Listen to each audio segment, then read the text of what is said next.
Vous allez aujourd'hui écouter une séance qui s'intitule Le carnet de voyage à Londres de l'architecte Charles Rowe de Fleury, consacré à un manuscrit conservé à l'INHA. Alors en juillet 1830, à l'aube d'une grande carrière, l'architecte Charles Rowe de Fleury se rend à Londres en quête de nouvelles solutions constructives. 4 ans avant que l'architecte ne conçoive les nouvelles serres chaudes du Jardin des Plantes, édifice majeur de l'histoire de l'architecture, son carnet de voyage, acquis en 2010 par l'Institut national d'histoire de l'art, offre une plongée dans le Londres géorgien, des grands chefs-d'œuvre de l'architecture gothique et néoclassique aux édifices moins connus de la capitale. Écrit chaque soir à partir de notes et de croquis pris le jour, ce carnet dévoile les émotions du jeune architecte, ses jugements sur l'architecture, ses échanges avec les ingénieurs anglais de l'époque. Ses lecteurs pénètrent dans les théâtres, les musées, les marchés, franchissent avec lui la Tamise et grimpent au sommet des immeubles. Au fil des pages se dessine un témoignage précieux sur les débuts de l'architecture métallique et la grande ville de l'ère industrielle. Ces pages, nous allons les tourner à travers les mots de Julien Brault, de l'Institut national d'histoire de l'art, et de Sophie Descas, l'École nationale supérieure d'architecture de Paris-La Villette, et avec les mains de mon collègue Guy Maillot. Julien Brault est conservateur en chef des bibliothèques. Il est depuis janvier 2021 chef du service de la conservation et des magasins à l'Institut national d'histoire de l'art. Il prépare depuis 2018, sous la direction du professeur Simon Texier, un doctorat sur l'architecte Charles Rowe de Fleury. Sophie Descas est maître de conférence, donc je l'ai dit, à la Villette et membre du laboratoire CNRS ATEP. Ses travaux concernent pour une part l'histoire de l'urbanisme, de l'époque des Lumières à la mégapole actuelle, et pour une autre part l'histoire de l'architecture et de la construction, avec une attention particulière portée aux innovations programmatiques et techniques. Dans ce cadre, elle a notamment publié, suite aux journées de colloques Paris-Londres, dirigées par Dana Arnold et Jean-Louis Cohen, un article sur le rôle des architectes municipaux à Paris et à Londres à la fin du XVIIIe siècle dans la fabrication de la grande ville. Elle s'est également intéressée à la question du voyage d'architecte après avoir identifié le journal de voyage en Italie de l'architecte Pierre-Louis Moreau, document manuscrit conservé lui aussi à l'INHA, une découverte qui a fait l'objet d'une publication critique. Et je leur cède à présent la parole en les remerciant pour ce beau sujet.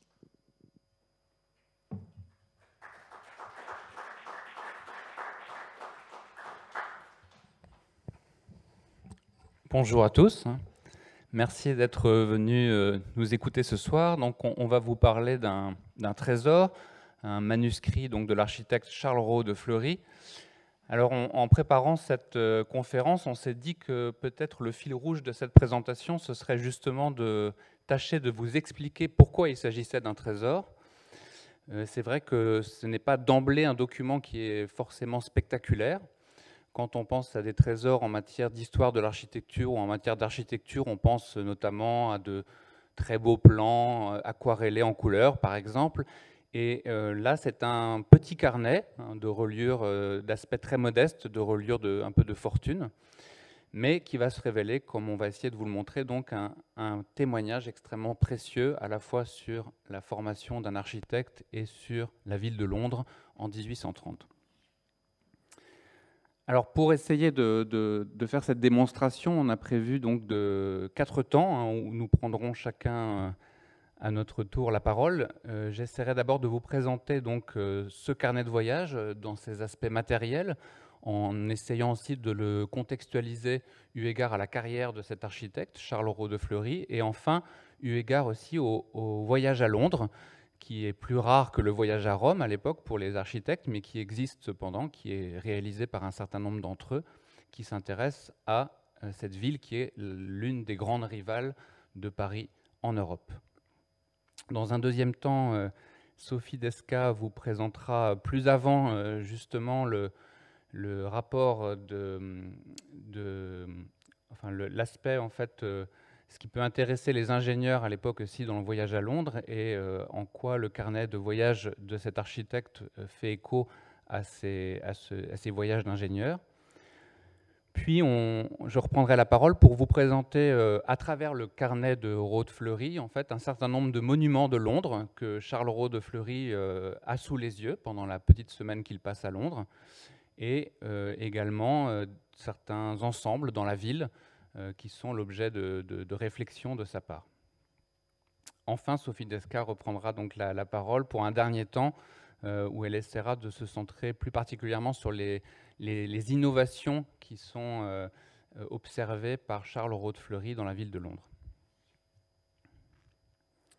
Alors un mot peut-être sur cet architecte que vous ne connaissez peut-être pas, qui s'appelle donc Charles Rode Fleury. Alors Charles Rode Fleury, c'est un architecte français très important du XIXe siècle, l'un des principaux architectes de l'époque, même si aujourd'hui il est peu connu. C'est un contemporain parfait de Henri Labrouste. Vous avez peut-être entendu parler d'Henri Labrouste. Voilà, il a exactement les mêmes dates de naissance et de mort qu'Henri Labrouste, dont il a été d'ailleurs le collègue et l'ami.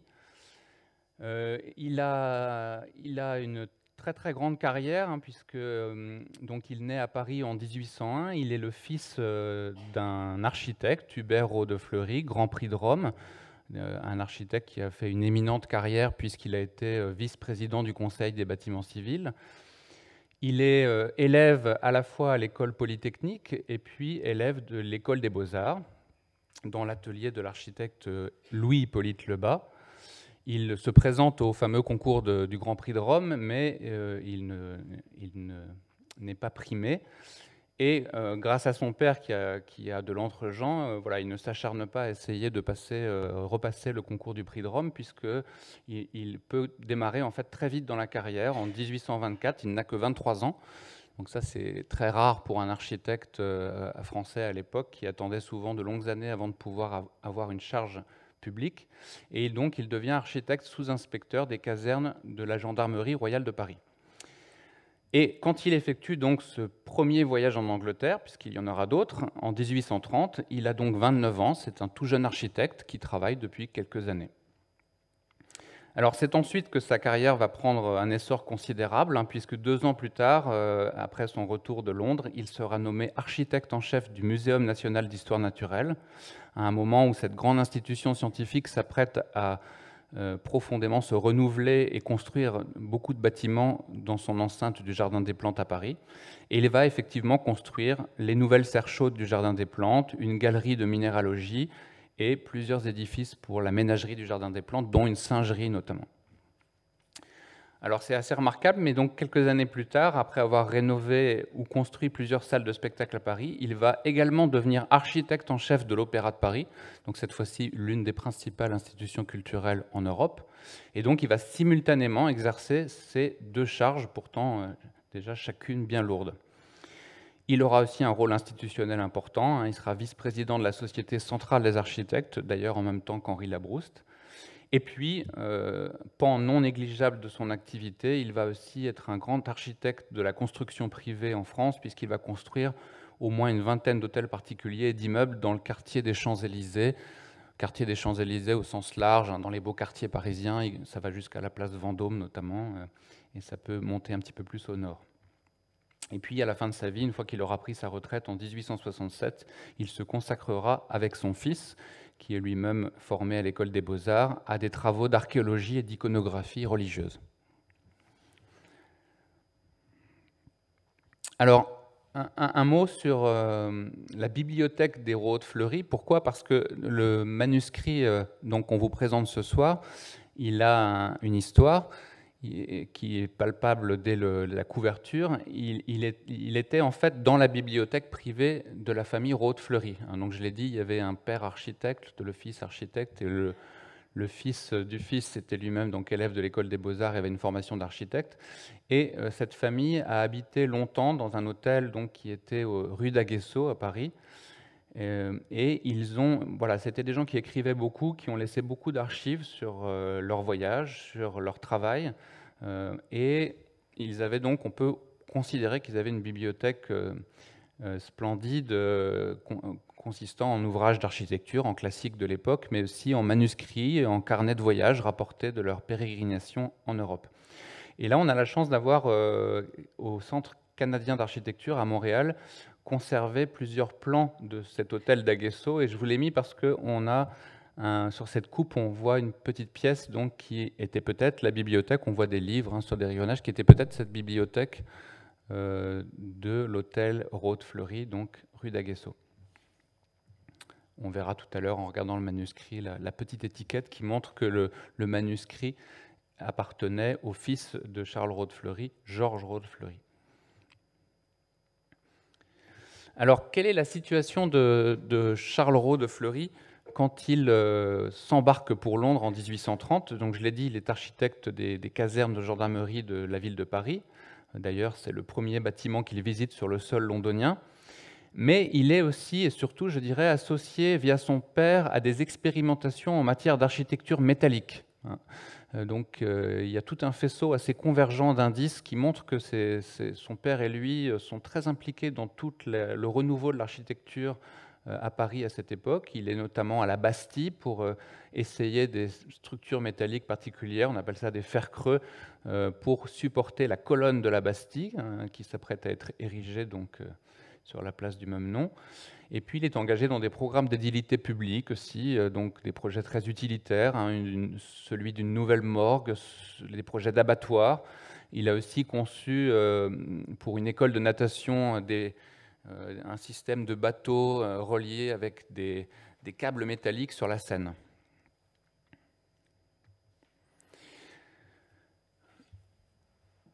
Alors, maintenant, quelques mots aussi sur le contexte de ce voyage en Angleterre. Donc, le voyage à Londres dans le premier tiers du XIXe siècle, ce n'est pas quelque chose de rare.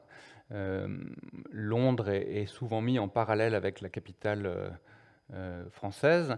Et j'ai d'abord pensé à vous citer ce livre qui s'appelle « Description de Londres et de ses édifices », qui est une publication qui fait suite déjà à une description de Paris qui était parue 3 ans plus tôt, réalisée par un architecte qui s'appelait Landon et qui déjà faisait un parallèle explicite entre les deux villes en disant dès la préface que cette publication était à proprement parler littéralement la suite de la description de Paris. Donc voilà, les architectes dès le début du siècle évidemment et même bien avant, mettent en relation ces deux villes. On a aussi, dans les années notamment 1820, beaucoup d'ingénieurs qui s'intéressent à l'Angleterre et à Londres en particulier, du fait de l'avance industrielle de la capitale anglaise. Et vous avez par exemple l'ingénieur et polytechnicien Dupin, Charles Dupin, qui publie plusieurs ouvrages comme les Voyages dans la Grande-Bretagne et Force commerciale de la Grande-Bretagne.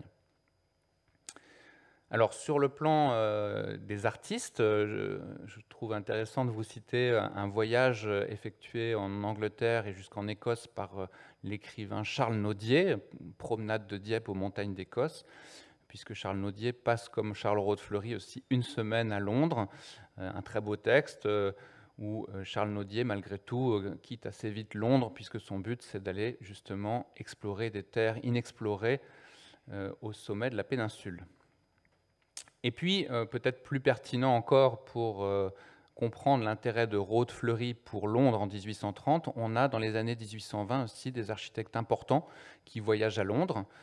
C'est le cas notamment donc, de Hittorf, l'architecte allemand naturalisé français, qui sera l'un des grands collaborateurs de Charles Rode-Fleury plus tard à Paris. Et puis l'architecte allemand Karl Friedrich Schinkel, qui se rend en Angleterre en 1826, qui lui est un architecte consacré à cette époque et qui a de gros moyens financiers, donc qui peut se permettre de passer plusieurs mois en Angleterre et qui écrit donc un journal très, très conséquent. Alors, peut-être un mot de la ville de Londres en 1830 aussi, pour contextualiser encore une fois le voyage de Charles Rode-Fleury. Donc c'est une très grande ville, la principale en nombre d'habitants en Europe, qui est bien sûr qu'on connaît bien par on reconnaît le fleuve, la Tamise, qui la traverse d'est en ouest. Rode-Fleury d'ailleurs fait un voyage depuis Paris. Il y a une partie française qui se fait en diligence jusqu'à Calais où il embarque. Et depuis Calais, en fait, il prend un bateau qui va le débarquer directement à Londres. Donc il a la particularité d'arriver directement par la Tamise, complètement donc à l'est de cette carte, et de traverser, on va le voir tout à l'heure par un très beau texte, de traverser d'abord cette partie de Londres occupée par les infrastructures portuaires, les docks de Londres qui vont l'éblouir, et puis il accoste au centre de Londres, à peu près au niveau du premier pont qui venait d'être construit, qu'il rencontre, donc le pont de Londres. Il est conduit en diligence à un petit hôtel qui se trouve à Leicester Square, donc un de ces nombreux squares que la ville de Londres dont la ville de Londres est ornée. Et il sera à cet endroit. Alors je ne sais pas si je peux le montrer. Si on a peut-être un... Je ne sais pas si ça marche. Si. Voilà. Donc je disais, voilà, il arrive par l'ouest de la Tamise, il remonte la Tamise, il s'arrête à peu près au centre ici où se trouve le bâtiment de la douane, et puis il se fait conduire en fait à Leicester Square qui se trouve ici. Donc là, il est idéalement placé, il trouve un petit hôtel cossu. Voilà, il est idéalement placé puisqu'il est tout près, notamment de cette grande avenue londonienne, le Strand, qui permet de parcourir l'hypercentre de la ville. Il est aussi tout près de la Tamise et donc de ces grands établissements qui dominent le fleuve. Également de Westminster qui se trouve un peu plus bas. Et puis des derniers aménagements qui ont été faits, notamment par l'architecte John Nash, la rue du Régent, qui arrive jusqu'à ce nouveau parc, le Regent Park, qui se trouve au nord de la ville. Voilà, il va rester à Londres à peu près dans l'hypercentre. En une semaine, il n'a pas le temps de voir beaucoup de choses, presque toute la semaine. Il fera juste une excursion le dimanche, puisque le dimanche, c'est un day off. Donc la ville est entièrement fermée, les boutiques sont fermées, les musées sont fermés. Donc il va en profiter pour faire une excursion à Richmond, qui est une petite commune qui se trouve hors de la carte, plus à l'ouest par ici, où se trouve une ancienne demeure royale.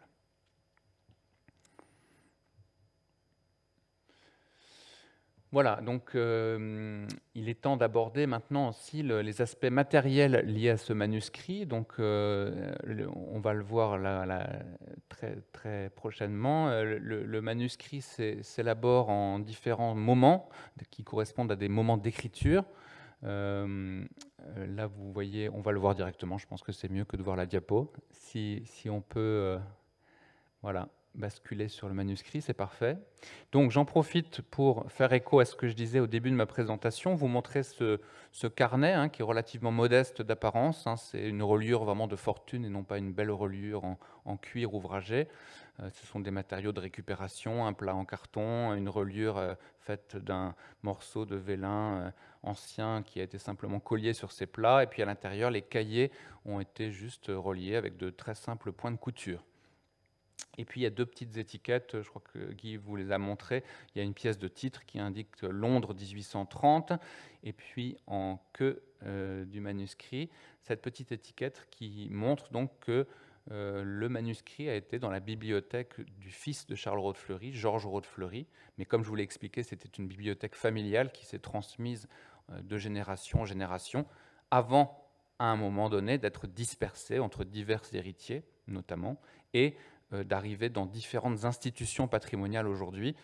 On a eu la chance de pouvoir acheter en 2010 à l'INHA ce carnet, mais il faut savoir que vous avez beaucoup de carnets de voyage de Charles Rode-Fleury qui se trouvent par exemple à l'Académie d'architecture, puisqu'il avait donné de son vivant un certain nombre de documents à la Société centrale des architectes.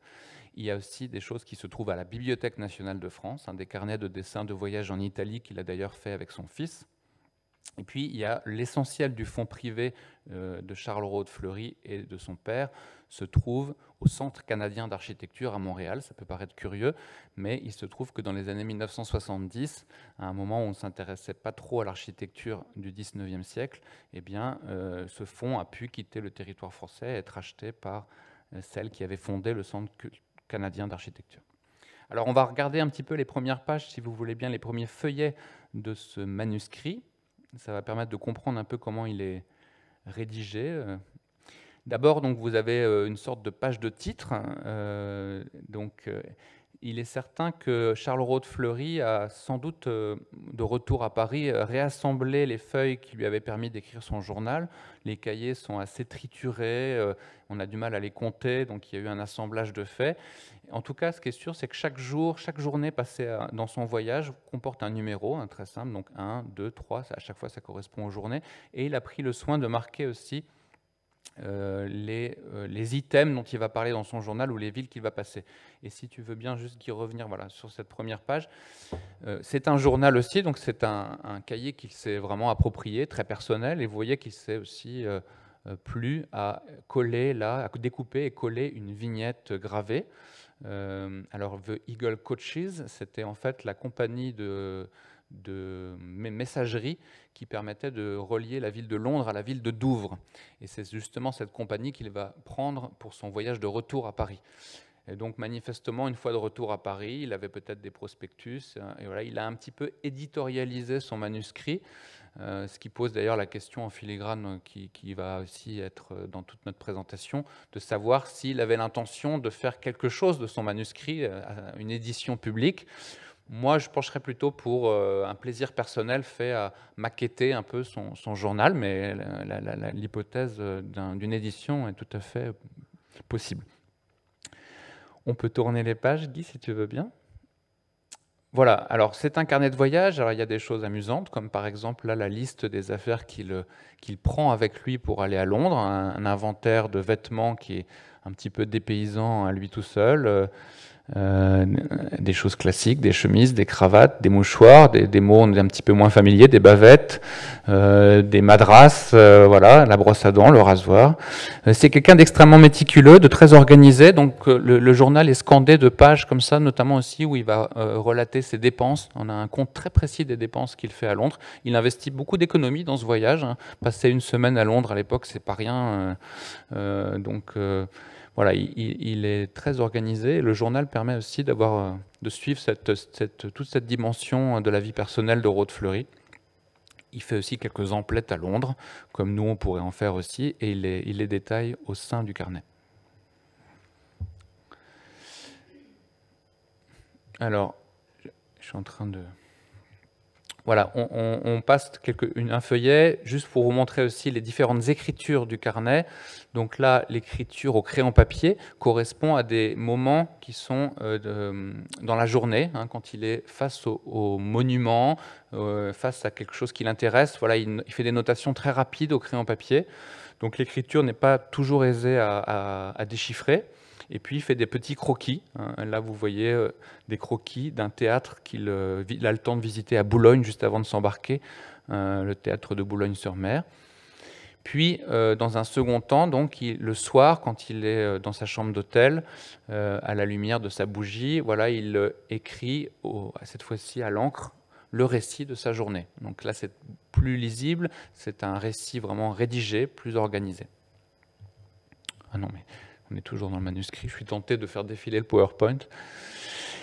Voilà, et on va... Non, il faut revenir au manuscrit, juste une seconde. Voilà, et pour vous dire aussi qu'il y a une troisième étape donc, dans la génétique de ce manuscrit, qui est... Guy est passé un peu vite, mais c'est pas grave. On le reverra sur d'autres pages. Il y a des annotations, des corrections qui sont faites à l'encre rouge, ce qui prouve aussi qu'il a relu son journal et qu'il a amélioré la rédaction. Alors on ne sait pas non plus exactement dans quelle temporalité il a fait ces corrections.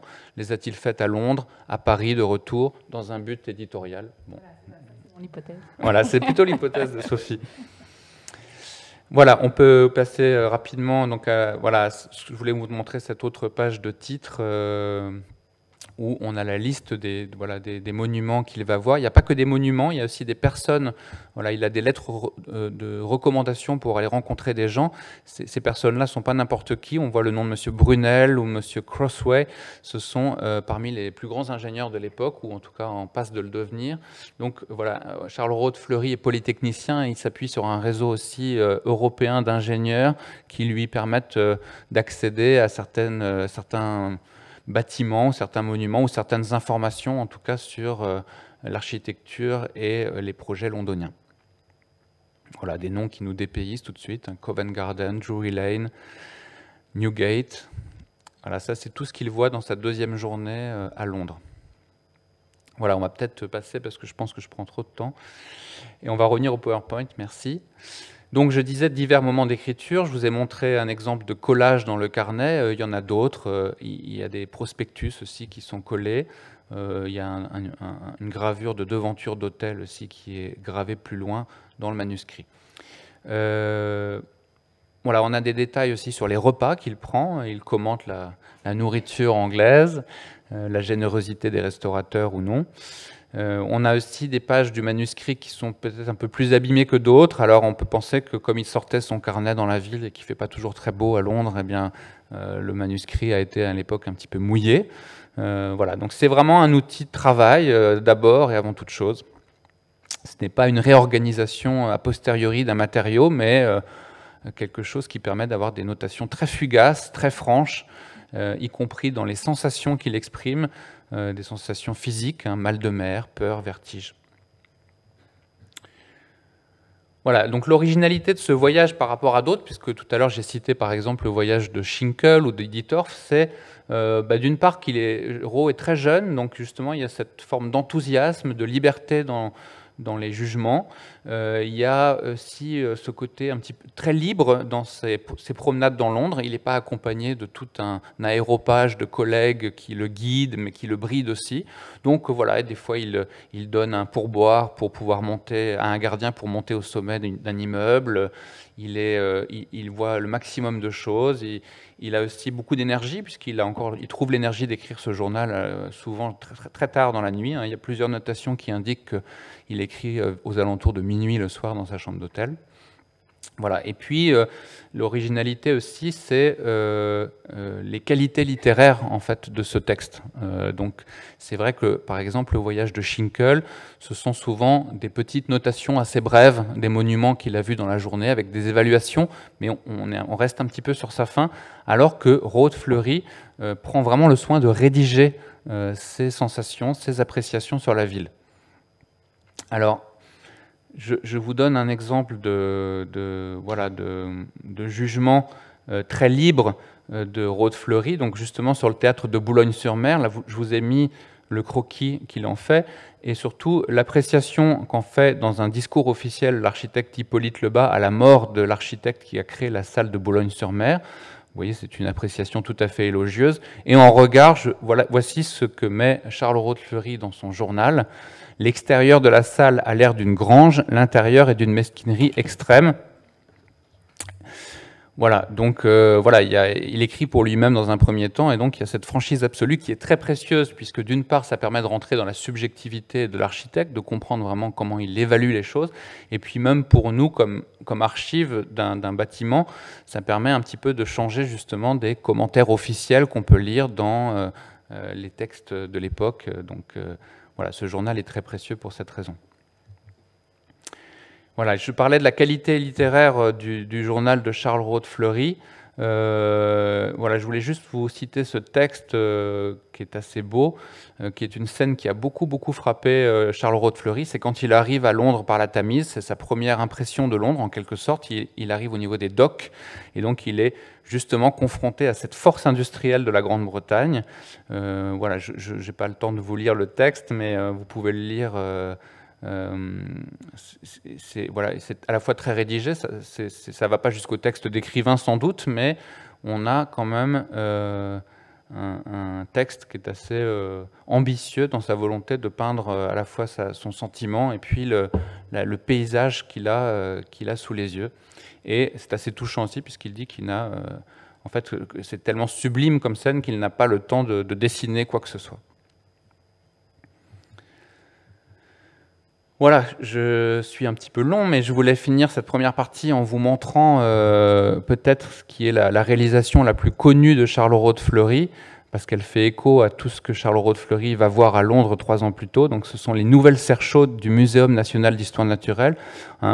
3 ans après donc, son retour de Londres, Charles Rowe de Fleury va concevoir un édifice assez inédit, ces grandes serres chaudes qui sont intégralement en fer et en verre, et qui vont remplacer donc les anciennes serres du Jardin des Plantes.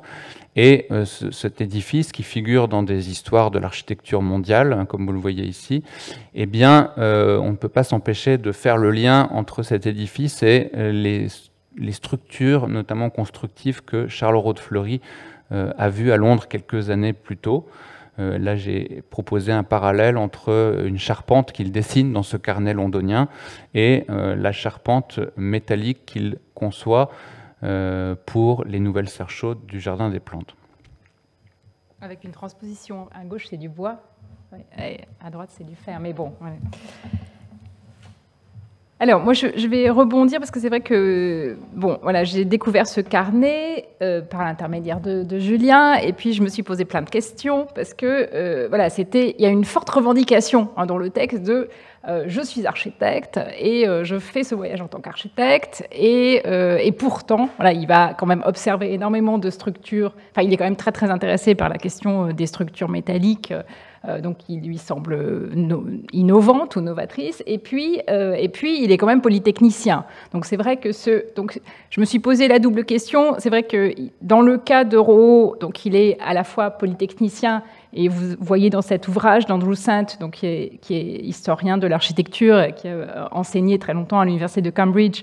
Donc, un très gros ouvrage hein, sur le rapport architecte-ingénieur. Donc, c'est ses frères rivaux qui sont toujours voilà, et qui ont travaillé parfois main dans la main, mais parfois les uns contre les autres. Et donc il décrit Charles Roux de Fleury, donc ce polytechnicien devenu architecte. Alors c'est plus compliqué que ça. Il est polytechnicien et puis il est en même temps architecte, donc issu de l'école des Beaux-Arts, et c'est un statut qui est fort chez lui. Et puis l'autre question, c'était l'Angleterre, puisque l'Angleterre, c'est quand même voilà, les architectes vont traditionnellement ou plus massivement en Italie. Hein, le grand voyage de formation, c'est quand même l'Italie, puis la Grèce, l'Orient, etc. Et lui, son premier voyage, c'est quand même l'Angleterre. Donc c'est un choix, en effet, qui n'est pas, comme Julien l'a dit, qui n'est pas rare, mais qui n'est pas non plus voilà, le plus fréquent ou le plus... Voilà. Donc il y avait cette double question. Et donc c'est vrai qu'on voit donc, ce voyage court et dense. Alors si j'avance... Ah, pardon, voilà. Comme ça ?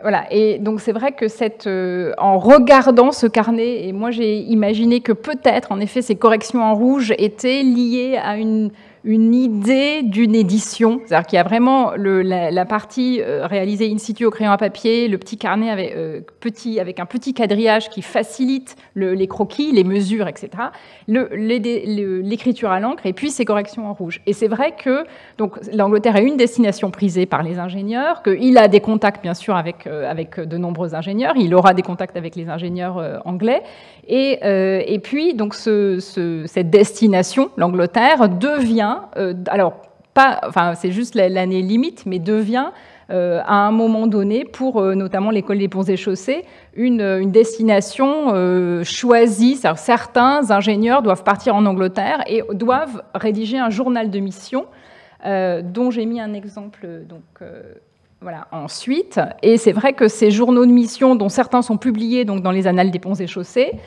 ou certains sont donc à la Bibliothèque numérique patrimoniale des ponts et chaussées, ce sont des journaux donc, très rédigés, écrits avec une série de planches, et donc qui inclut une série de figures.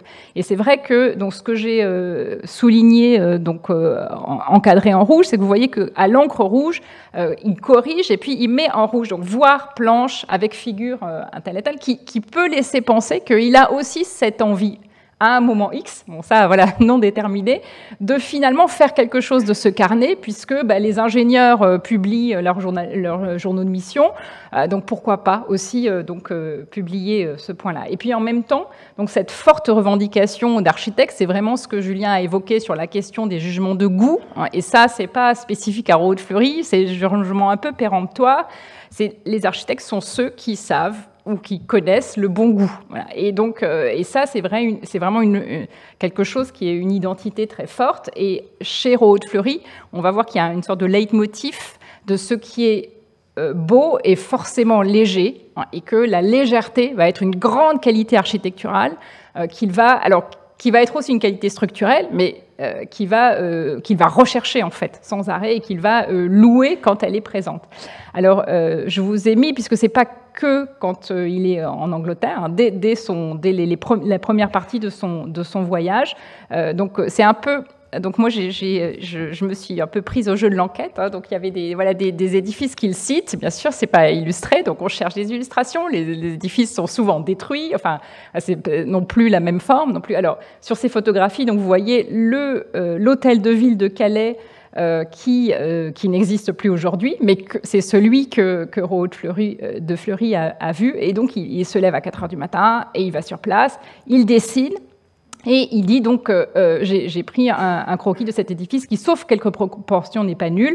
On remarque un beffroi d'une grande légèreté. Donc c'est intéressant parce que je ne sais pas si nous, on dirait que ce beffroi est d'une grande légèreté, mais bon, voilà, c'est intéressant de voir voilà, ce qu'il apprécie en tant que... Donc un édifice, le beffroi de la fin du XVe siècle, sur, vous voyez, l'hôtel de ville en bas, qui est un édifice reconstruit dans les années 1740-1750.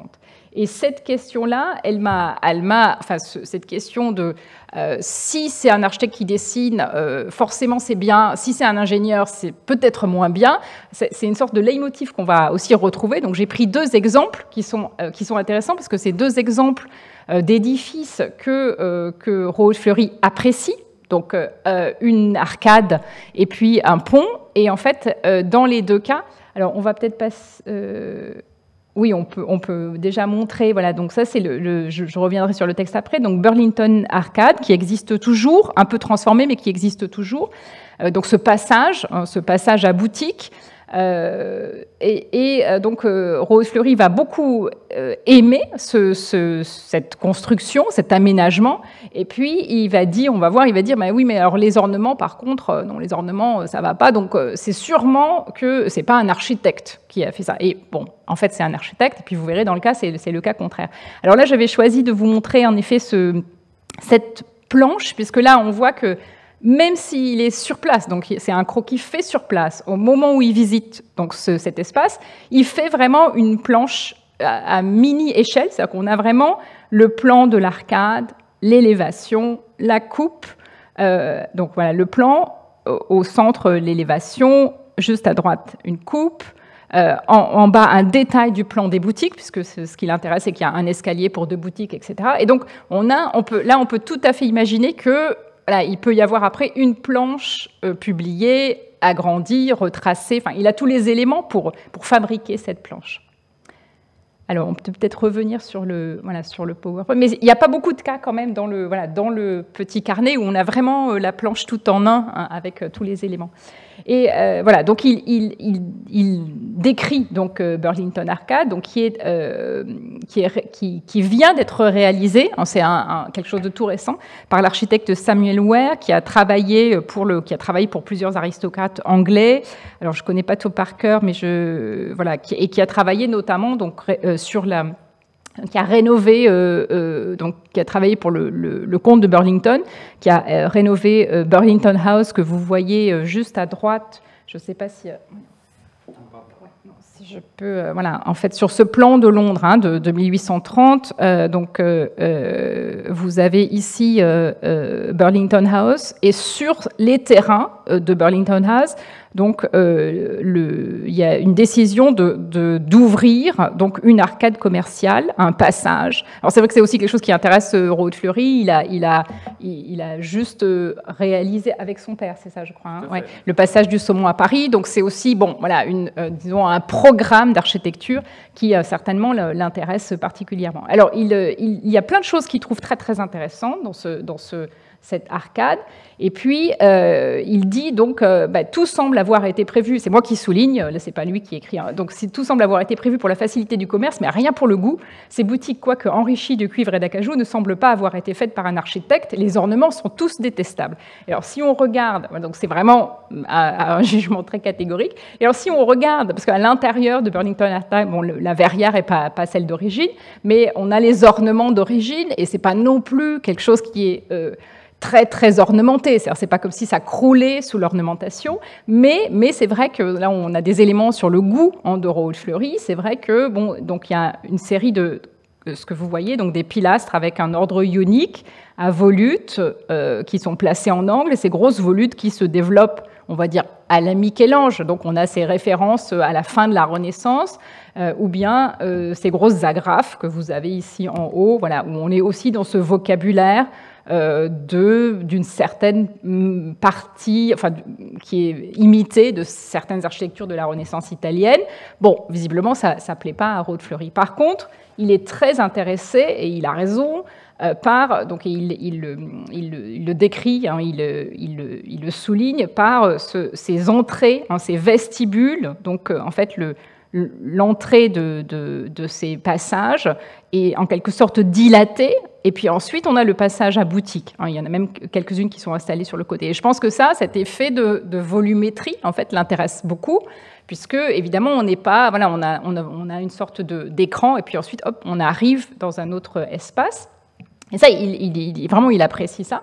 Et c'est vrai que, alors là, ça n'existe plus aujourd'hui, la façade d'origine, mais on peut la retrouver sur, donc, notamment ce document, qui est un gros ouvrage avec beaucoup de gravures, donc, de Thomas Shepard, Metropolitan Improvements, ou bien donc Londres au XIXe siècle. Donc, et il décrit certains nouveaux édifices, dont, vous voyez, l'arcade Burlington, donc, qui donne sur Piccadilly, et donc il y a cette façade écran qui est très, donc on peut, alors je suis sûre qu'on peut trouver mieux comme modèle, mais on est vraiment dans ces idées de modèle de la Renaissance italienne. Je vous ai mis ici une image du Palazzo Te, où on a aussi je pense, cet écran assez habile d'architecture ordonnancée et qui donne envie d'aller derrière, et on voit, voilà, avec la lumière qui passe, et on a en effet envie de pénétrer dans ce couloir. Et là, vraiment, Rode Fleury note tous les détails, toutes les dimensions, la hauteur de la grille, parce que, voilà, en dehors des ornements, qu'il juge absolument exécrable, il aime beaucoup cet espace. Et à l'inverse, donc évidemment, si j'ai choisi l'autre exemple, c'est qu'il va apprécier beaucoup donc Hammersmith Bridge, dont je vais vous montrer aussi une représentation, donc un pont qui n'existe plus aussi dans l'état dans lequel il l'a vu. Et puis donc il va dire, ben voilà, c'est très bien parce que voilà, donc ce pont suspendu, donc là c'est aussi des nouvelles techniques constructives pour l'édification des ponts. Et puis là, il dit, alors là, par contre, les piles donc qui soutiennent, en maçonnerie, qui soutiennent ce pont, sont très, très... donc je ne sais plus ce qu'il dit, donc il les apprécie beaucoup. Voilà, les deux portes en maçonnerie qui supportent les chaînes sont ornées de pilastres et m'ont paru mieux que celles du pont français. Je vais vous dire lequel. Et donc là, c'est toujours moi qui souligne. Je crois que cela tient à ce que l'on a dû consulter ici un architecte qui, tout médiocres qu'ils sont, ont peut-être plus de goût que quelques-uns de nos ingénieurs. Donc c'est vraiment, voilà, il va très très loin quand même dans cette idée que les architectes ont du goût et les ingénieurs n'en ont pas, ce qui est quand même assez piquant parce que lui-même est quand même polytechnicien. Et cette partie-là, donc c'est aussi ça ce qui me fait penser que peut-être l'écriture en rouge gomme aussi certains aspects du manuscrit pour une éventuelle édition, ou peut-être ça ne serait pas une très bonne idée de critiquer comme ça ouvertement des ingénieurs avec qui ils travaillent tout le temps. Donc en effet, le passage que j'ai cité et que moi j'ai souligné, il est barré en rouge dans le manuscrit. Si on regarde, et alors en effet c'est assez, voilà, c'est un peu intriguant puisque donc ce pont français auquel il fait allusion, c'est un pont qui a une petite existence de vie, qu'on a appelé pont suspendu des Invalides, qui était en réalité donc le pont suspendu de l'allée d'Antin.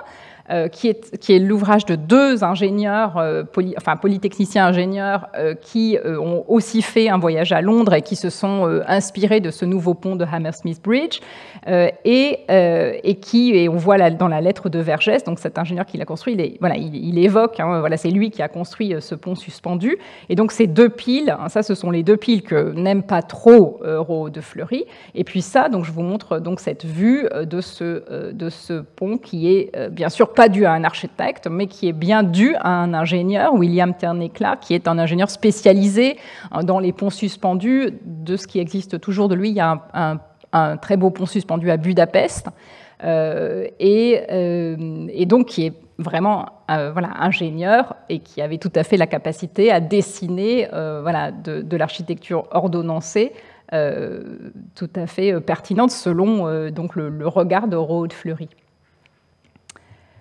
Alors, ce pont est toujours voilà, dans ce même ouvrage que j'ai représenté dans ce même ouvrage que j'ai cité, et on voit donc ces piles avec donc ces pilastres toscans que Rode-Fleury apprécie et dont il émet l'hypothèse que justement, puisque c'est si bien fait, que ça doit être l'œuvre d'un architecte. Et alors, autre élément, parce que là, c'était ma question sur la question de architecte, ingénieur. Alors, les architectes, il y a des architectes qui aiment beaucoup les chantiers, il y en a qui aiment moins les chantiers, mais il y en a quand même qui aiment beaucoup les chantiers. Donc, Rode-Fleury en fait partie, mais c'est vrai que dans la manière dont il va aller partout à Londres et essayer de se... Voilà, il est aussi dans une tradition des ingénieurs français, notamment de Perronnet, par exemple, et il va donc observer le travail des ouvriers. Donc ça, c'est très intéressant. Il va observer les outils. Donc il observe les brouettes parce qu'elles ont une roue en fonte. Il observe donc cette petite pelle que vous voyez en bas, qui est donc une pelle courte avec une poignée, qui lui semble un outil dont on utilise des pelles sans poignée avec un long manche encore aujourd'hui. Et donc voilà, donc c'est des choses qui le frappent et qui l'intéressent en tant que, je dirais, à la fois architecte et ingénieur. Et il décrit aussi, par exemple, cette machine pour fabriquer du mortier. Et donc là, il le décrit, je dirais, encore plus qu'en tant qu'architecte. Il a vraiment cette idée qu'on peut vraiment améliorer les matériaux de construction si on utilise les bons outils, les bonnes machines, et si donc il est vraiment à l'affût, dans le cadre de ce voyage, de ce genre d'innovation. Et ça m'a fait penser, parce qu'il y a eu, il n'y a pas très très longtemps, une grande exposition sur l'art du chantier à la Cité de l'Architecture et du Patrimoine, et avec il y a eu beaucoup de documents très intéressants présentés lors de cette exposition, et il y avait notamment donc de Jean-Rodolphe Perronnet, l'ingénieur du XVIIIe siècle, beaucoup de choses sur la question justement des brouettes. Et je pense que quand Rode-Fleury s'y intéresse aussi, c'est parce que les ouvriers sont payés à la brouette. Enfin, il y a tout un système qui fait que c'est aussi lié au paiement des ouvriers. Donc il y a vraiment des questions, c'est aussi technique, mais c'est aussi la mise en œuvre du chantier qui est aussi une question intéressante. Et puis là, j'ai retrouvé parce que cette petite pelle, je me dis, cette petite pelle, est-ce qu'elle est si extraordinaire que ça? Alors les pelles ont une forte propension à toujours être un peu délaissées sur les chantiers. Et là, vous avez un dessin de Georges Scharf, qui est un Allemand, un peintre allemand, enfin un dessinateur allemand qui a vécu à Londres dans les années 1830, 1840, 1850, 60, et qui a dessiné, fait énormément de dessins qui, pour nous aujourd'hui, sont très intéressants en tant que documents et qui sont donc en partie conservés au British Museum. Et là, vous avez donc cette petite pelle, en effet, qui forcément implique un geste complètement différent que d'avoir une pelle avec un long manche et qui est donc apprécié par Rode-Fleury. Alors, je crois qu'on va partir vers plus de monumentalité. Voilà, donc on va revenir juste sur les monuments un petit peu connus que Rode-Fleury... Non, pas sur le manuscrit, je crois pas. Si, je devais faire... Mais voilà, non, on va d'abord rester sur le PowerPoint. Voilà, on va essayer de voir quelques-uns, mais très rapidement. Il a le temps d'une semaine de voir beaucoup de choses, et donc on va se centrer sur quelques exemples de monuments qu'il croise à Londres. Donc toujours avec ce principe que nous avons recherché, Sophie et moi, des illustrations de l'époque pour confronter ces jugements à la réalité bâtie. Alors, premier constat un peu surprenant, c'est que donc il a des jugements souvent très durs. Il a notamment aussi l'égratigne certains classiques. C'est le cas, par exemple, de l'hôpital royal de Greenwich, qui est considéré comme un des grands classiques de l'architecture anglaise, et qui a beaucoup d'éloges dans les guides de l'époque. Et vous voyez, il en dit que il parle du mauvais goût et de l'excessif emploi de moulures chapiteaux. Et voilà, il dit qu'il ne sera pas tenté d'y retourner. C'est le premier bâtiment qu'il voit à Londres quand il arrive par la Tamise le premier jour. Et c'est vrai que Sophie l'a évoqué, Rode-Fleury et quelqu'un de très sensible, comme son père d'ailleurs, a une certaine simplicité dans l'architecture. Pour eux, il faut mobiliser des ornements si ceci se justifie, et les proportionner aussi au programme. Donc, dès qu'il constate qu'il y a trop d'ornements, c'est quelque chose qui peut vite lui déplaire, et c'est le cas à Greenwich. Autre classique aussi qui reçoit un commentaire plus qu'ambigu, enfin en tout cas pas très élogieux, c'est la Bourse de Londres de l'architecture Soane, qui est considérée comme le chef-d'œuvre de cet architecte. Et alors il reconnaît qu'il y a une certaine grandeur dans l'échelle, c'est d'ailleurs un commentaire qui va souvent revenir sous sa plume. L'idée que, bon, comme c'est quand même très haut de plafond, en gros, très grand, c'est assez impressionnant et ça fait de l'effet, mais que dans les détails, c'est pas très bon.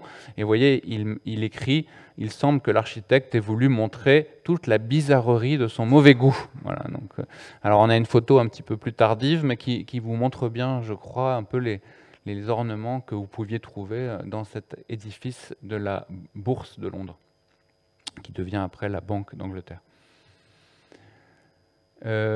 Autre édifice, donc le Guildhall, qui a été longtemps l'hôtel de ville de la ville de Londres, où se faisaient notamment de grands banquets, comme le montre cette estampe conservée également dans les collections de l'INHA. Et c'est l'exemple même d'une architecture gothique qui lui déplaît profondément. Vous voyez, il dit qu'elle est d'un gothique affreux. Donc, un jugement, comme le disait Sophie, très péremptoire. C'est pas le cas de tous les édifices gothiques qu'il voit, on va en reparler après. Saint-Paul de Londres, donc le chef-d'œuvre de l'architecte Christopher Wren. Là, par contre, il apprécie, donc ça va dans le sens de ce qu'on vous expliquait sur son goût pour la simplicité. Il apprécie la nudité de cet édifice à l'intérieur, et le fait notamment qu'il n'y a pas de tableau qui interrompt les lignes de l'architecture. Et vous voyez cette gravure qui montre effectivement l'édifice à l'époque, qui était effectivement au niveau en tout cas de son mobilier. Le mobilier est presque absent de cet édifice. Alors je disais donc voilà qu'il ne rejette pas, en quoi qu'il soit très orienté quand même vers une architecture néoclassique et vers l'architecture romaine. Il rejette pas du tout l'architecture gothique. Il apprécie notamment cet édifice, la chapelle Henri VII de l'abbaye de Westminster.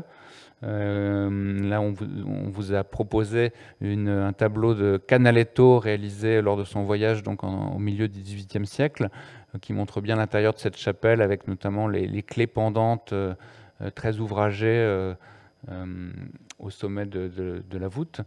Et j'essaie de progresser. Je suis allé trop vite, je crois. Et ça ne marche plus. Ah oui, non. Pardon. Non, la diapositive n'existe peut-être plus alors, mais il fait dans le carnet aussi donc des croquis exactement pris sous cet angle de l'intérieur de la chapelle. Voilà, c'est un intérieur qui le fascine. Et voilà, il dit plus tard à la fin de son carnet que voilà, il n'a pas envie de choisir entre Saint-Paul et le gothique de la chapelle Henri VII, que les deux lui ont fait un effet très différent, mais qui lui ont beaucoup plu. Alors voilà, il fait allusion à un moment, on reste dans le chapitre des églises, il fait une allusion donc à cette église réalisée par l'architecte John Nash, et notamment, vous voyez, c'est amusant, il raconte qu'on en fait ici plusieurs caricatures où on le compare à un grand tété noir, et donc c'est tentant à nouveau d'aller au jeu de la recherche des images qui illustrent son manuscrit, et donc il y a cette caricature effectivement célèbre là, qui est conservé dans une collection londonienne, où on voit l'architecte piqué par le sommet du dôme de cette église. Alors, après les églises, voilà, d'autres édifices qu'il croise sur sa route, la prison de Newgate, prison de la fin du XVIIIe siècle, qui a servi, je crois, de modèle pour les édifices... Oui, enfin, qui était une prison qui était très regardée, en fait. C'est l'architecte George Dance qui l'a construite à la fin du XVIIIe siècle comme un exemple de bâtiment évoquant par son architecture sa fonction. En fait, c'est-à-dire que Voilà, c'était une prison qui devait exprimer la prison rien qu'en regardant l'extérieur de l'édifice. Donc effectivement, vous constatez qu'elle est dépourvue de fenêtres, donc elle est effectivement très fermée. Et il n'a pas pu d'ailleurs y rentrer comme il l'explique. Alors, autre type d'édifice qui intéresse beaucoup Rode Fleury, les théâtres. D'ailleurs, Rode Fleury deviendra un grand architecte des théâtres par la suite dans sa carrière. Il n'a pas forcément le temps d'y rentrer ou d'aller au théâtre le soir, mais il juge en tout cas les façades, et encore une fois, il les juge de manière assez dure. Là, cette fois-ci, donc voilà, le portique reçoit son éloge, mais voilà, pour lui un problème de désaccord total entre ce portique et le reste de la façade, et donc ça discrédite tout à fait le travail de l'architecte.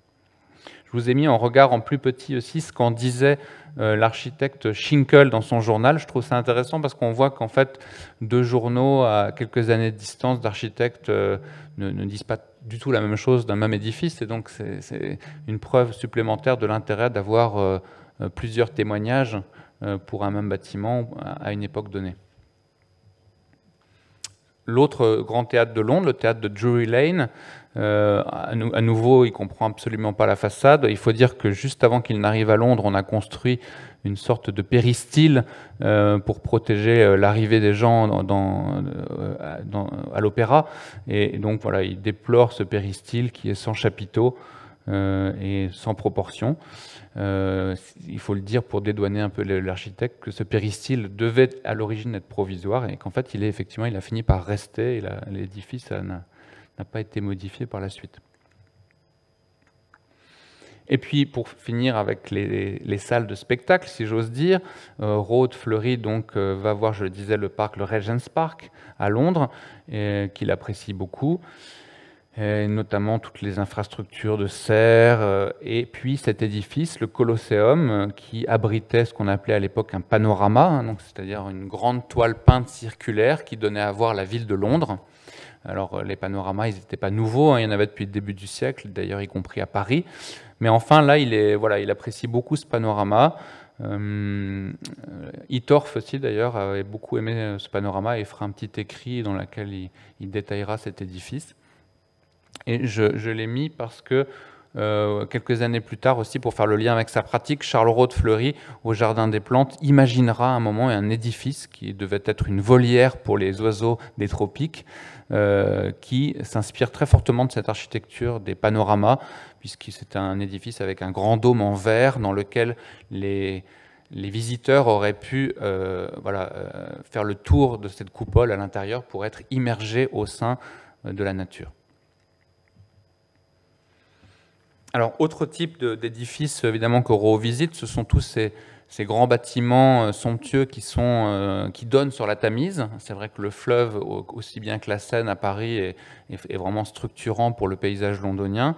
Et donc là, cet ensemble palatial Somerset House, qui offrait une très grande terrasse sur le fleuve, et voilà, une vue que Rode Fleury apprécie particulièrement, et que vous voyez ici représentée par une belle gravure à la Cointeinte de 1817, de cette époque qui est un peu un âge d'or aussi de ce type de belles gravures documentaires. Et puis je le disais donc en introduction, le dimanche il quitte la ville et il va à Richmond. Et Richmond était une localité réputée pour la vue qu'elle offrait aussi sur la campagne anglaise et la Tamise. Et Rowe apprécie également beaucoup cette vue, quoiqu'il déplore que ce jour-là, le temps fait qu'il ne voit pas les derniers plans du paysage. Donc il est un peu frustré, mais tout de même, il apprécie cette vue. Et voilà, il note aussi ces aménagements paysagers qui sont aussi le fruit de la main de l'homme. Et notamment, vous voyez, il y a cette sensation très fine du paysage, puisqu'il note que des arbres ont l'air d'avoir été plantés pour composer des sortes de des groupes, quoi, et pour obtenir le plus d'effets possible. Alors, Charles Rode Fleury, c'est un architecte, mais c'est donc un artiste. C'est quelqu'un qui s'intéresse énormément, évidemment, aux choses de l'art et qui ne peut pas ne pas aller donc rendre visite au British Museum. Donc là, on a une petite gravure qui vous montre encore l'instant précis, finalement les quelques années, peut-être les 2 ans pendant lesquels les marbres qui avaient été ramenés du Parthénon de Grèce sont exposés dans une salle provisoire. Donc ça, c'est l'intérêt d'un journal aussi, c'est qu'il documente un état précis de la ville. Et en ce sens, c'est aussi voilà, un très beau prétexte pour enquêter effectivement sur des moments précis de l'architecture londonienne. Et on va basculer sur le manuscrit, puisqu'on a ici une page intéressante où on voit qu'au-delà de l'architecture, voilà, Charles Roth Fleury a aussi dessiné dans son carnet quelques antiquités qui lui semblaient intéressantes et aussi un meuble muséal. On vous le disait, il a quand même un regard qui s'intéresse à une multitude d'objets. On est aussi à une époque qui n'est pas une époque de mondialisation, hein, et donc pour quelqu'un qui fait l'effort aussi économique et d'aller se rendre dans une autre ville, à l'étranger, il peut y avoir l'espoir aussi voilà, d'importer en France un équipement qui serait nouveau et qui rencontrerait du succès, y compris sur le plan économique. Et donc c'est peut-être ça qu'il faut voir en regardant le dessin de ce meuble muséal qui est dessiné au-dessus. Puis il y a une boucle, une bague aussi antique, je crois, qui est dessinée. Voilà, on peut repasser au... Alors on reste dans le manuscrit, excusez-moi, et puis on va basculer pour la dernière partie de cette séquence sur l'habitat. Voilà, donc là, je vous ai montré les théâtres, la prison, les édifices le long de la Tamise, et puis bien sûr aussi l'habitat. Donc Roth Fleury fait de nombreux commentaires sur les maisons londoniennes au fil de son carnet, jusqu'à la fin de son carnet où il va essayer d'ailleurs de résumer tout ce qu'il aura vu en essayant de dresser une typologie sommaire de l'habitat londonien selon les quartiers, donc c'est assez intéressant. Là, vous voyez en tout cas une maison typique londonienne avec sa cour anglaise, le petit escalier qui permet de franchir cette cour, et puis les grilles qui sont alignées sur le trottoir. Donc à l'époque, dans la construction londonienne, il pouvait y avoir plus de liberté qu'à Paris, hein, donc il pouvait y avoir des saillies, plus de variété qu'à Paris. Alors Roth Fleury apprécie particulièrement cette variété et il apprécie l'effet aussi de ces grilles qui permettent des fois de ménager de petits espaces verts entre la façade des habitations et la rue. On va repasser au PowerPoint, s'il vous plaît. À moins que non, oui, non, pardon, je vais trop vite. Voilà, non, il y a un autre dessin qui est très intéressant aussi pour voir à quoi Roth Fleury s'intéresse en matière d'urbanisme. Donc la fameuse rue du Régent, Regent Street, donc là il en a fait un croquis. Alors c'est un peu une rue qui est comparable à la rue de Rivoli ou la rue de Castiglione à Paris, hein. C'est des grandes entreprises urbaines du début du siècle. Et là donc il fait un petit commentaire. Voilà, il dit que cette rue est particulièrement théâtrale. Elle donne donc au bout sur le parc du Régent et on voit au fond le monument, l'abbaye de Westminster. Donc ça, c'est intéressant parce que Roth Fleury, là, pour l'instant, il a 29 ans et il n'a pas de rôle majeur dans l'urbanisme parisien. Mais bien plus tard, sous le Second Empire, Roth Fleury, et là, on peut repasser au PowerPoint, va devenir l'un des acteurs majeurs, en fait, de l'haussmanisation de Paris. Et il va... Est-ce que ça marche ?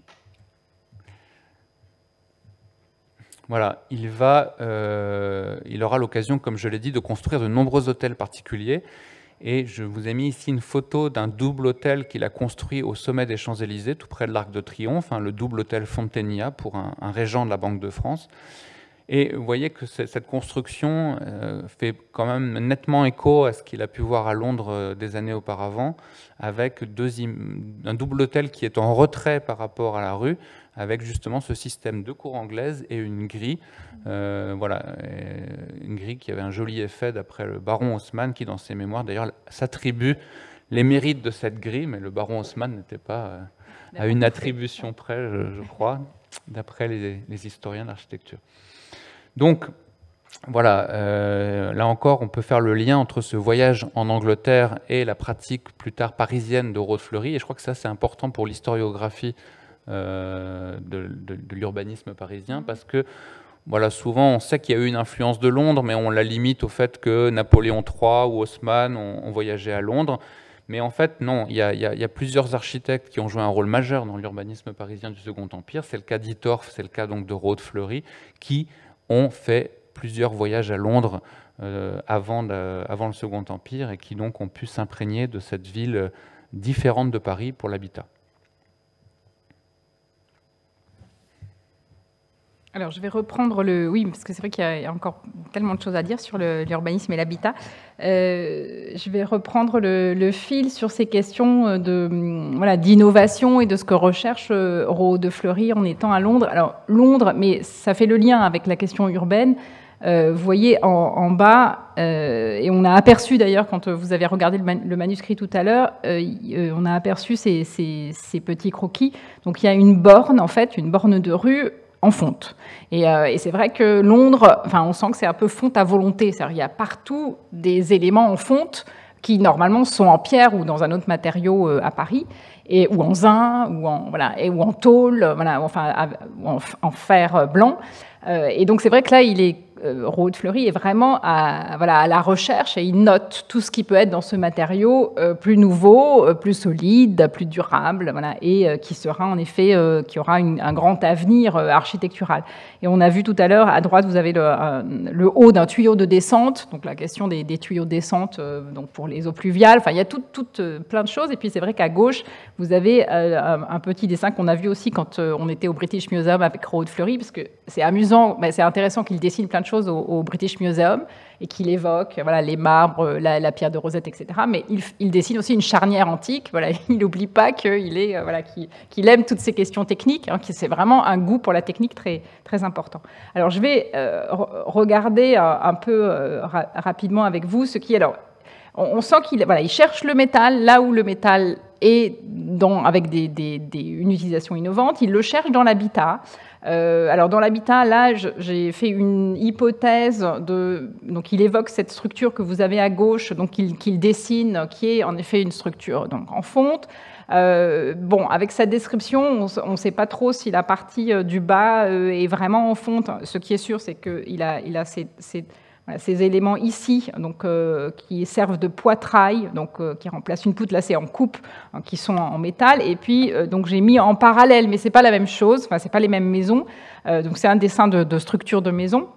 Mais de toute façon, c'est des structures non apparentes qui sont recouvertes ensuite. Un dessin où vous voyez en effet une maison qui est située à l'angle au début du Strand, donc là où est Rode Fleury quand il fait ce dessin, mais ce n'est pas les mêmes maisons quand même, où on a donc ces structures métalliques qui vont soutenir une partie de la maison. Et on retrouve cette maison avec cette partie semi-circulaire à l'angle ici. Et puis après, ce qui est beaucoup plus intéressant, c'est qu'il va au fond être complètement fasciné par les structures métalliques apparentes, c'est-à-dire que vraiment les structures qui vont faire architecture, qui ne seront plus cachées.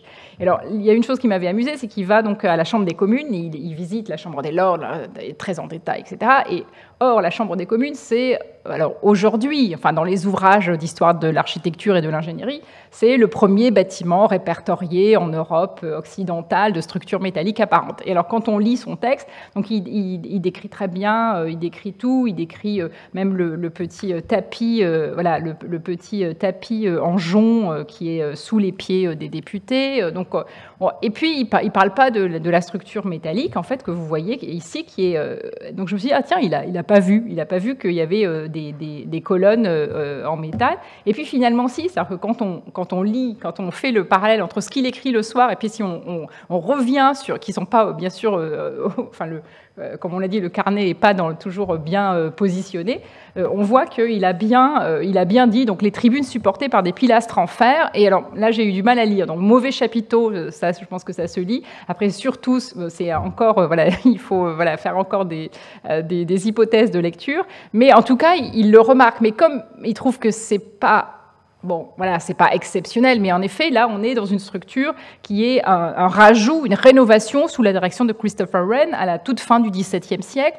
Donc, on a le nom, parce qu'il y a des archives, c'est un ferronnier d'art qui intervient, Jean Tijoux, et qui va fabriquer cette petite structure qui supporte des tribunes. Mais en effet, on n'est pas dans les choses plus comment dire, plus, c'est ancien en fait, hein, quand Rode-Fleury le voit. Alors, il va vraiment partir à la recherche de ces structures donc plus nouvelles. Et là, on s'était un peu cassé la tête avec Julien, parce qu'il est près de Drury Lane, il visite un marché aux fruits et aux légumes. Alors, c'est tout à côté de Covent Garden. Mais comme il ne dit pas que c'est Covent Garden, on a pensé, c'est pas Covent Garden, puisqu'il ne le dit pas, sinon il le dirait. Alors, on a cherché dans tous les marchés, il y a quand même beaucoup de marchés dans Londres, alors les marchés ici, les marchés là, tout. Et puis finalement, en retrouvant, parce que le marché de Covent Garden, qui existe encore en partie, mais plus dans sa forme d'origine, en retrouvant donc des représentations anciennes, je me suis dit, oui, finalement, c'est ça. En fait, il observe ce nouveau marché qui est l'œuvre d'un architecte qui sera donc Charles Fowler, qui est un architecte qui sera un peu spécialiste des marchés, mais aussi des serres. Je vais vous montrer un exemple tout à l'heure. Et puis, donc, il dit des serres d'une grande légèreté. Et en effet, il dit, donc, c'est des serres un peu particulières, puisque donc, près de Drury Lane est le marché aux fruits et aux légumes. Dans le haut, on a fait des serres chaudes où l'on vend des fleurs. Et en effet, vous voyez ces serres, c'est-à-dire que quand on regarde donc ce marché, on a un grand marché à péristyle, à colonnade, avec ces grosses colonnes, je vais vous montrer en photographie, des grosses colonnes à la Paestum, donc une architecture maçonnée très puissante, hein, dans le goût de ce qui se fait depuis la fin du XVIIIe siècle. Et puis, posé sur la terrasse, on a donc ces deux... je ne vois plus avec voilà. On a ces deux petites serres, en fait, ce n'est pas très grand, voilà, métalliques, qui sont construites dessus. Et donc, je vais avancer. Vous les voyez ici. Alors, on les voit un peu différemment. Voilà. Donc, ce sont deux édicules, en fait, hein, qui sont placés sur les terrasses. Et puis, donc, il va dire, oui, il y a ces serres. Et puis, voilà. Et dans cette... Donc là, j'ai repris ces éléments de cette publication, donc The Gardens Magazine. Il y a deux publications de cette architecture qui semble assez intéressante, novatrice, hein, quand elle est réalisée. Et puis surtout, c'est un très grand marché de Londres, donc c'est vrai que c'est un marché qui avait besoin aussi d'être assaini, reconstruit, etc. Donc là, vous avez des restes, hein, de la façade est ici, où vous voyez cette grande architecture ordonnancée. Les serres n'existent plus. Et puis, donc, ces mises en scène qui ne montrent pas forcément, hein, cette architecture métallique. Mais si on essaye de se replacer avec ce que Rode-Fleury a vu, hein, quand il était à Londres, on peut imaginer, donc là c'est le même architecte, et là c'est un édifice qui reste, les serres de Sion House, où vous voyez ce mélange peut-être très étonnant, hein, entre une architecture ordonnancée en pierre, une architecture métallique, hein, et tout est entremêlé, avec une certaine nouveauté, hein, qui certainement a pu intéresser Rode-Fleury. Hein, et il mentionne cette légèreté. Alors là, on est dans la halle aux légumes, je vais vous montrer l'endroit, et donc là, il dessine, hein, la structure. Les arcs en fonte sont destinés à porter un arbalétrier, donc au-dessus, c'est une petite structure en bois dans lequel s'assemblent les pannes. Ces colonnes en fonte environ donc 6 pouces de diamètre, donc 6 pouces, ça fait à peu près 15 cm. Et voilà, donc il décide la coupe du corbeau. Voilà, il fait vraiment, il donne toutes les mesures dans les mesures anglaises, parce que c'est comme ça qu'il s'y retrouve, parce que sinon je pense que s'il traduisait en mètres et en centimètres, on aurait des chiffres pas du tout qui tombent jamais bien. Et puis, donc c'est cette petite structure que je vous ai montrée ici, et on voit bien, en fait, sur le plan, ici vous avez un morceau de plan de ce marché, on voit bien le contraste entre la taille des colonnes en maçonnerie, bien sûr, et la taille des colonnes en fonte. Hein, et on voit bien la différence c'est pareil, c'est entremêlé, c'est lié dans une architecture qui peut sembler très nouvelle. Alors, j'avance un petit peu parce qu'on n'a pas beaucoup de temps, même pas du tout. Alors, je pense que je vais passer sur les ateliers Maudsley parce que, voilà, on va regarder plutôt donc, c'est pareil, il visite des ateliers où il va observer, hein, ces structures métalliques. Et puis, on va peut-être regarder un petit peu, voilà, dans le carnet, ce qui le fascine le plus, mais qui était peut-être le plus fascinant. Hein. Julia a dit, il n'y a pas de mondialisation. Je dirais, il y a quand même de la mondialisation quand on est à Londres dans ces années-là. C'est-à-dire qu'il y a quand même, c'est un immense port. Il y a des denrées qui arrivent d'Inde, d'Amérique, etc. Et donc, ce grand... Alors, on peut avancer un peu, en fait, tourner les pages. C'est-à-dire que vous allez... Voilà, il va vraiment dans le carnet, hein, la partie la plus exhaustive, ça va être donc sur ces docks des Indes occidentales, hein, les fameux West India Docks. Et voilà, on peut avancer. Après, je vous montrerai rapidement ces structures. Et vous voyez la précision de dessin de ces structures, c'est mesuré. Et donc là, alors c'est pas forcément tout 100% en fonte, mais quand c'est en fonte, il le dit. Hein, il y a parfois un mélange de fonte, de supports en fonte qui supportent des fermes en bois, donc des charpentes en bois. On peut encore avancer. Et ce qui est fascinant, c'est que, donc là c'est pareil, je me suis dit, bon, qu'est-ce qui existe toujours, qu'est-ce qui n'existe plus? Alors les West India Docks ont été, alors là il dessine aussi à gauche un système de machinerie qui permettait de soulever en fait les billes d'acajou, donc voilà, il y a tout un, et on peut encore avancer, et je vais vous montrer après les photographies, c'est-à-dire que donc les docks ont été bombardés, enfin ont évolué et puis ont été bombardés pendant la Seconde Guerre mondiale, donc il en reste plus grand-chose, mais on a des photographies et on peut mesurer en fait que les dessins de Raoul Fleury étaient très précis, puisque quand on les voit en photographie, ces docks, on comprend tout à fait ces charpentes. Oh, il y a encore peut-être une page après, je me souviens où c'est la fin. Il y a peut-être encore, voilà, celui qui est le plus spectaculaire, que l'ingénieur Charles Dupin, donc je vais vous le montrer dans le bon sens, où on peut le tourner, voilà, super, voilà, qui est, que Charles Dupin dit, c'est la structure métallique la plus incroyable, voilà, qu'il voit quand il est en Angleterre, donc la plus légère, la plus simple, la plus raffinée. Et tout ça, alors toutes ces structures que je vous montre, c'est dû à l'ingénieur John Rennie, qui est déjà, pour ces structures des années 1800, entre 1820 et 1830, c'est la fin de sa carrière et de sa vie, mais un ingénieur extrêmement réputé. Alors, si on revient au PowerPoint, on va regarder très très rapidement les photographies qui montre que alors je veux dire, c'est un monde incroyable, hein, les West India Docks, c'est énorme, il y a 3 ou 4 000 ouvriers qui travaillent chaque jour, donc voilà toutes les planches qu'on vient de voir. Donc on est ici dans cette partie de Londres qu'on a vu aussi sur le grand plan tout à l'heure.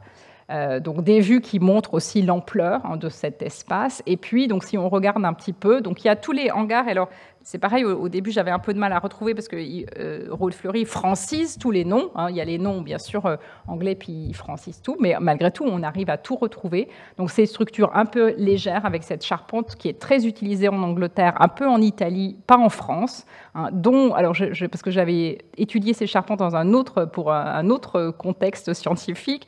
Et donc, on dit Queen Post Truss en anglais. Et je n'avais pas de traduction. Et je me suis aperçue que les Canadiens avaient traduit. C'est vrai qu'on ne pense jamais aux Canadiens, mais ils traduisent beaucoup de choses. Et donc, ferme à poinçon double, hein, c'est au lieu d'avoir une ferme triangulée, hein, comme nous, on aurait en France, on a donc cette ferme qui permet en fait de couvrir des surfaces plus grandes, qui est plus souple, c'est assez souple comme charpente, mais voilà, qui est donc utilisée en Angleterre et traduisible aussi dans le métal. Alors là, par exemple, les entrepôts nord, qui sont les entrepôts à sucre, donc c'est toute une structure qui était en bois, donc on a une faible hauteur de plafond parce qu'on entrepose des tonnes et des tonnes de sucre, et donc ces structures-là, à un moment, donc il faut les changer parce que ça s'écroule, et on va les modifier en fonte. Voilà, donc là il décrit tout ça, et puis donc alors vraiment il passe comme ça, évidemment il prend du temps, c'est-à-dire il a le temps de dessiner, enfin il n'est qu'une matinée, enfin il est quand même assez exceptionnel parce qu'en une matinée, il fait voilà, des hangars aux entrepôts, il revient dans les hangars, etc. Il y en a qui font 500 mètres de long, hein, c'est vraiment des choses à grande échelle. Hangar pour l'acajou, donc ce fameux hangar où il y a ce système donc cette machine qui permet de soulever les... Alors là, on a une structure, il le dit d'ailleurs, hein, c'est une structure plus épaisse, en fonte, mais bien sûr, parce qu'en plus, il faut soulever donc, ces énormes billes d'acajou. Entrepôt pour le rhum, alors là, il dessine, ça c'est cette partie que vous avez en bas, mais vraiment, on retrouve tout très précisément. Là j'utilise les photographies qui sont dans le Survey of London, hein, qui est donc des photographies qui datent évidemment d'avant la destruction, et vous avez, pardon... Si je retrouve... Non, alors je ne vois plus, mais vous devinez hein, la structure donc métallique qui supporte des charpentes en bois. Et puis, donc, ce fameux hangar... hangar pour... c'est le hangar pour le rhum, hein, si je ne me trompe pas, parce qu'il y a... voilà, qui est le plus exceptionnel, voilà, qui le fascine le plus, que Charles Dupin dont il avait dit que c'était exceptionnel. Et en effet, là, on a une partie, on a des demi-fermes qui sont coulées d'un seul bloc, voilà, qui sont ensuite assemblées par des éléments qui sont un petit peu courbes. Donc il y a vraiment une grande subtilité, on va dire, dans le travail de la structure métallique que Rode-Fleury remarque. Donc, alors, est-ce qu'il a des éléments avant est-ce qu'il a un horizon d'attente, est-ce qu'il sait qu'il va voir ça, donc voilà, ou bien est-ce qu'il a aussi, mais en tout cas, il a une grande capacité, voilà, le plus remarquable de tous par sa structure. Et vous voyez donc ce grand hangar avant ces destructions. Voilà. Alors, je suis allée un peu vite, mais il fallait, parce qu'il y aurait énormément de choses à dire sur ces questions de structure. Et voilà, petit carnet, grand trésor. Donc, c'était un peu voilà, la conclusion ouverte qu'on avait envie de proposer avec Julien, parce qu'on a ce tout petit document qui, en fait, est ce petit voyage, parce que c'est un voyage d'une semaine, voilà, et avec une très, très grande richesse de notation, d'éléments. Voilà. Donc, c'est vrai qu'une source, voilà, une source majeure pour les historiens de l'architecture, les historiens de la technique, voilà, qui nous intéressent, et j'espère qu'il vous a un peu intéressé aussi. Merci.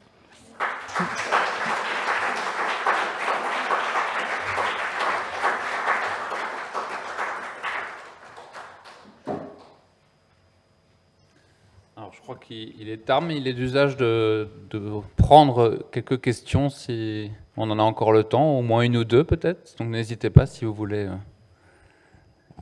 prolonger un peu la discussion sur ce carnet. Juste le temps que quelqu'un se décide, je voulais aussi terminer avec une anecdote. Le dernier jour en fait de son séjour à Londres, Charles Raux, voilà, un hôte en fait l'amène dans une brasserie, et donc il y a cette idée que bon, ça va, pour finir son voyage, il va avoir un moment de détente, quoi. Et en fait, Rode-Fleury en profite pour noter, faire des calculs sur la production en litres de bière faite par cette brasserie. Donc voilà, il est un peu incorrigible, mais vous voyez, c'est quelqu'un qui effectivement optimise son temps et qui fait feu de tout bois pour noter tout ce qu'il peut y avoir d'intéressant à noter.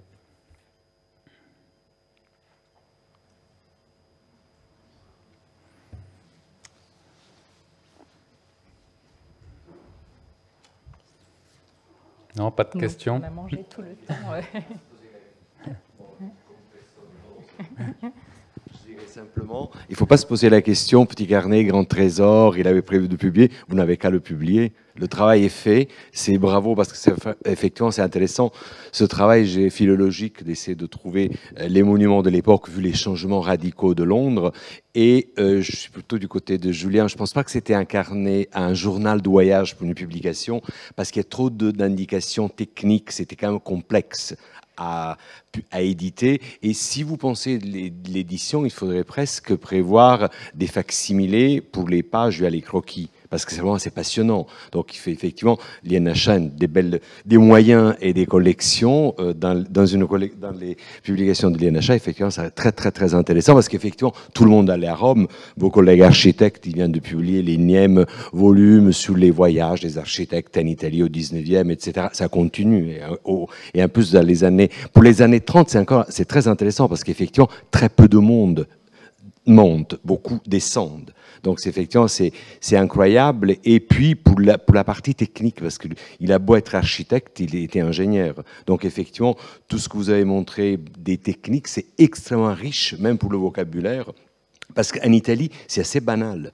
Ils voient toujours la même chose, ils disent tous la même chose. Tous les architectes français, il n'y a pas une seule nouveauté. C'est le même parcours balisé, c'est les mêmes mots, on peut les superposer. Qu'il s'agisse d'artistes ou d'architectes ou de voyageurs, c'est vrai que le voyage en Italie devient banal au XIXe siècle, et que hormis des suggestions, la nature, etc. Alors que là, vraiment, on a des données techniques qui sont extrêmement intéressantes. Bravo en tout cas. Merci. Juste pour faire écho d'ailleurs à une réaction à ça, c'est que lui fera le voyage aussi en Italie, bien sûr, mais plus tard en fait, il le fera dans les années 40. Et j'ai retrouvé une lettre où il écrit à son père, j'ai montré ça à Sophie, où en fait voilà, il dit qu'en fait, il n'arrive pas à retrouver la même émotion que celle de son voyage à Londres, et notamment de son arrivée dans la Tamise à Londres. Alors, il attribue ça au fait qu'il est plus âgé et qu'il a une expérience qui fait qu'il n'arrive plus à avoir les mêmes émotions que quand il était jeune. Mais il y a quand même cette idée que ce voyage a été très, très marquant pour lui, quoi. Oui, c'est ça. Bah, c'est des années exceptionnelles.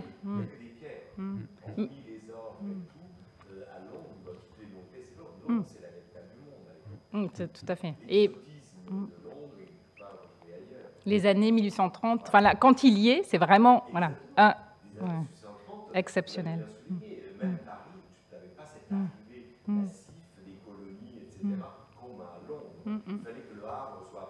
Oui, c'est ça. Oui, donc là, il y a tout. Oui.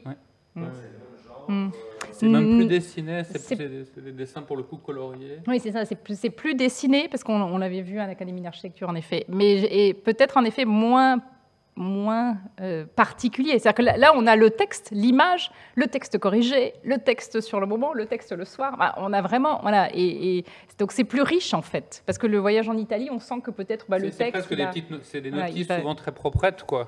C'est ça. Il va dessiner ce qu'en effet tout le monde va dessiner. Voilà, donc voilà, et on fait ce voyage en Italie. Alors,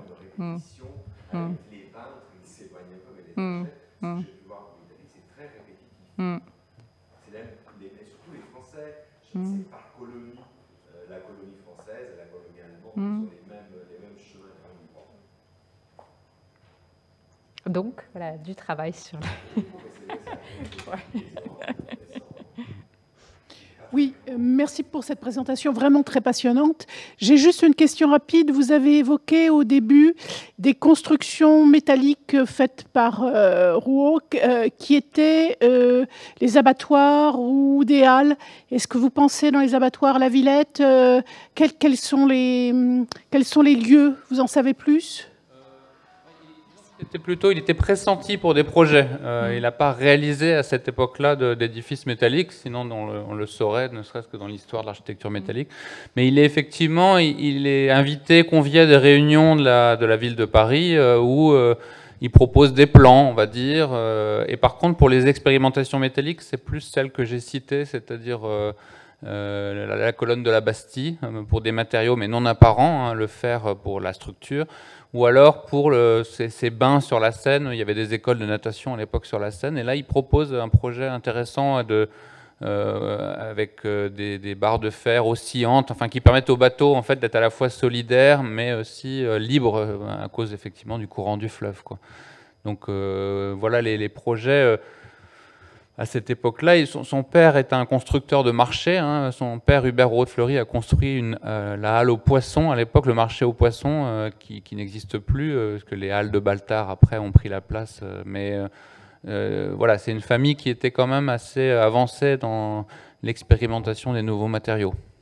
Mais dans ces années-là, c'est quand même le début aussi. C'est-à-dire qu'il y a beaucoup de choses qui ne marchent pas. Les entrepreneurs ne sont pas toujours d'accord. Même à Londres, où les choses sont plus avancées techniquement, voilà, les entrepreneurs disent aussi, ah ben non, on ne va quand même pas tout mettre en fonte. Voilà, on va quand même garder un peu de bois. C'est-à-dire qu'il y a des choses aussi. Puis il y a des choses qui cassent. Il y a des choses. Enfin, c'est pas toujours. Là, je vous montre ce qui fonctionne. Mais il y a les ponts suspendus, par exemple. Ils ont eu tous une durée de vie assez courte parce que bon, voilà, c'est aussi techniquement des choses qui ont été de belles expériences, mais qui n'étaient pas forcément durables. Ouais.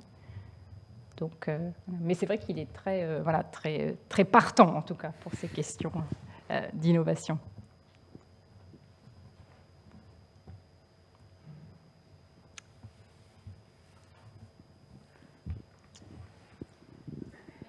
Merci à vous tous.